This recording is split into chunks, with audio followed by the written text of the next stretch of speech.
India की जो internet economy है वो तकरीबन कहा जा रहा है कि 2030 तक तकरीबन $1 ट्रिलियन की होने वाली है। चाइना खुद यहाँ पर ब्लैक लिस्टेड कंट्री है। तो आप देखो कि ऐसे ऐसे रिलेशंस बनाओ जो आपको आगे फ्यूचर में काम आएंगे।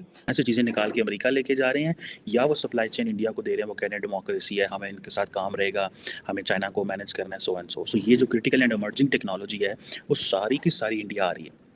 जो है पाकिस्तान को देखते हैं लेकिन इस नजर से कि नहीं, पाकिस्तान में रहने वाले लोग टेररिस्ट हैं।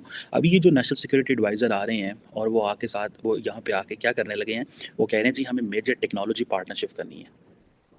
पाकिस्तान है इस वक्त और ये पाकिस्तान है।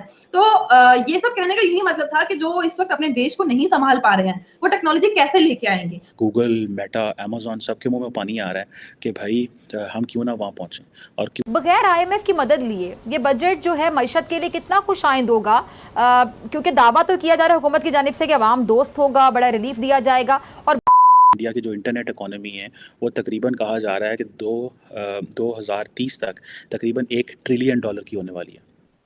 कहते हैं कुछ 6% ग्रो करनी है। सो जो जिसे वो कहते हैं ना कि गूगल, मेटा, अमेजोन सबके मुंह में पानी आ रहा है कि भाई हम क्यों ना वहाँ पहुँचें और क्यों ना वहाँ जाएं और $1 ट्रिलियन की जो इकॉनमी है उसमें से कुछ जो है ना वो हिस्सा वो भी लें। और अब ये अंदाज़ा आप कर लें कि अगर इंडिया की इकॉनमी $1 ट्रिलियन तक जाती, इंटरनेट इकॉनमी, बाकी नहीं, इंटरनेट इकॉनमी, तो आप इमेजिन करें कि बाकी जो इकॉनमी है वो कितनी ज़्यादा ग्रो करेगी। अब आप देखें कि ये जो बेसिकली तो जो अमेरिकन आ रहे हैं, जैक सिल्वन आए हैं, इससे पहले नेशनल सिक्योरिटी एडवाइज़र, इससे पहले डिफेंस सेक्रेटरी आए हैं, तो आप इमेजिन करें कि क्या बातें हो रही होंगी या वो इंडिया को क्या क्या दे रहे हैं। पाकिस्तान ने तो एक F-16 लब्बे ने 50-60 साल and we got nothing out of it, ठीक है। और उसके ऊपर भी वो अगर हम हवा में भी उड़ाएं तो इंडिया शोर मचा देता है, वो देखो इन्होंने उड़ाए सन, वो देखो इन्होंने उड़ाए थे, ठीक है जी।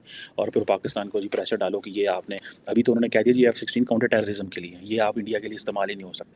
सो इसमें अमेरिका का कोई कसूर नहीं है या इंडिया का कोई कसूर नहीं है, हमारी अपनी चॉइसेस ही ख़राब है, हमें पता ही नहीं हमने करना क्या है। खैर एनी हो, अभी ये जो नेशनल सिक्योरिटी एडवाइज़र आ रहे हैं और वो आके साथ वो यहाँ पे आके क्या करने लगे हैं, वो कह रहे हैं जी हमें मेजर टेक्नोलॉजी पार्टनरशिप करनी है।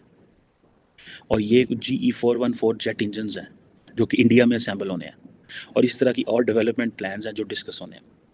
और ये एक बेसिकली इनिशिएटिव है, critical and emerging technology initiative. अब आप इमेजिन करें कि GE414 जेट इंजन जो है वो कहते हैं हम इंडिया में असेंबल करें। आपको पता है कि मैंने कल जब आपसे डिस्कशन कर रहा था तो मैंने कहा था कि अमेरिका जो है वो तकरीबन $40 बिलियन की चिप इंडस्ट्री ताइवान से फिनिक्स अमेरिका में लेके जा रहा है, लेकिन वो चाइना से चीज़ें निकाल के अमेरिका लेके जा रहे हैं या वो सप्लाई चेन इंडिया को दे रहे हैं, वो कह रहे हैं डेमोक्रेसी है, हमें इनके साथ काम रहेगा, हमें चाइना को मैनेज करना है, सो एंड सो। ये जो क्रिटिकल एंड इमर्जिंग टेक्नोलॉजी है वो सारी की सारी इंडिया आ रही है। और ये आपको याद होगा कि पिछले ये जो क्रिटिकल एंड इमर्जिंग टेक्नोलॉजी के हवाले से जब ये NSA भारत के डोवल साहब गए थे तो तब ये इस हवाले से उन्होंने कहा, और अभी जिसे कहते हैं ना इस पर मज़ीद काम होगा और इसको they going to make it sure. अब आप इसमें ये अंदाज़ा लगा लें कि जो जैसे मैंने कहा ना global comprehensive strategic partnership, so even के US जो कॉमर्स सेक्रेटरी हैं गीना, वो भी आई हुई थी, US एड की जो एडमिनिस्ट्रेटर हैं समर्था पावर, ठीक है जी। वो भी उनकी भी मुलाकातें इंडियन से कॉन्टीन्यूसली हो रही हैं और ये ट्रेड इश्यूज़ के ऊपर होगा। और जिसे वो कहते हैं ना कि अगर आपको याद हो कि इवन डोनाल्ड ट्रंप बहुत कुछ देना चाह रहे थे, ठीक है जी। और अगर आपको याद हो कि डोनाल्ड ट्रंप साहब जो थे उनकी एडमिनिस्ट्रेशन ने एक फ़ैसला किया था कि वो जनरलाइज सिस्टम ऑफ प्रेफरेंसेस जो है उसको विड्रॉ कर रहे हैं, ठीक है जी। और उस हवाले से फिर ये जो फ्री ट्रेड एग्रीमेंट है ये सारा, अभी बाइडन साहब जो हैं जब से पावर में आए हैं तो ये सुनने में आ रहा है कि जिसे वो कहते हैं ना कि ये जो टैरिफ इश्यूज़ हैं वो भी रिजॉल्व करेंगे। सो प्राइम मिनिस्टर मोदी तो बेसिकली अपनी एक्सपोर्ट के लिए जा रहा है, आपको पता है $190 अरब की बायलैटरल एक्सपोर्ट है, ठीक है, गुड्स एंड सर्विसेज दोनों मिला के, ठीक है जी। और ये भी आप इमेजिन करें कि आइंदा आने वाले दिनों के अंदर ये सारी की सारी जिसे वो कहते हैं ना एक और भी कोलिशन बन रहा है, coalition for disaster resilient infrastructure. So आप इमेजिन करें कि whatever the Americans have in their tool box they are offering it to India. Pakistan है इस वक्त और ये पाकिस्तान है।